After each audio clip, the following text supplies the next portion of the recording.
Lielā diena ir klāt. Šovakar Okartes akadēmijā ieradīsies pretendenti uz ekstravagantās Samantas sirdi. Viens no viņiem ceļu pie meitenes bruģē jau laicīgi. Bet cik jauki, tas ir man? Jā, sirsniņ, tas ir tev. No kā? No LV Džonu konkursa viena no pretendentiem Marko. Tas bija tieši laikā. Ļoti patīkami bija. Tas bija Marko, cik es atceros, jā, Marko. Paldies tev, Marko, vēlreiz. Viss sākās ar Stomu koncertiem Rīgā. Samanta iepazinās ar ritma milzi Džonu, sekoja vairākas tikšanās un Džona aizbraukšana. Lai remdētu ilgas pēc puiša, Samanta meklēja Džona Latvijas līdzinieku.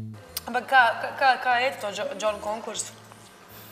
Ko nezinu, ne? Kā tu esam satiks to īstu uzvarētāju vai kā? Es neņķipa konkursu. Bet pagaidi, to...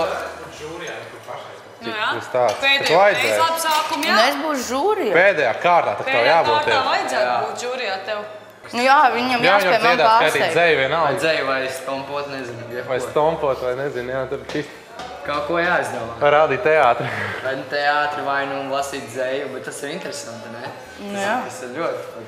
Jo, kā es jau teicu, kā bija ar Džonu, Dejo. tas bija pats pirmais, ka es viņu ieraudzīju, kā viņš viss. Un tāpēc arī tā es... Un žūrijā Džons tiešraidē. Nē, šitas nedara. Tas ir ideāli vienkārši. Tev izsludina konkursu, kur vienkārši piesakās riktīgi forši čaļi, kuri tev nes rozes, un vispār tā doma ir riktīgi labā. Es nezinu, kas viņai beigās sanāks ar to visu. Bet jauki.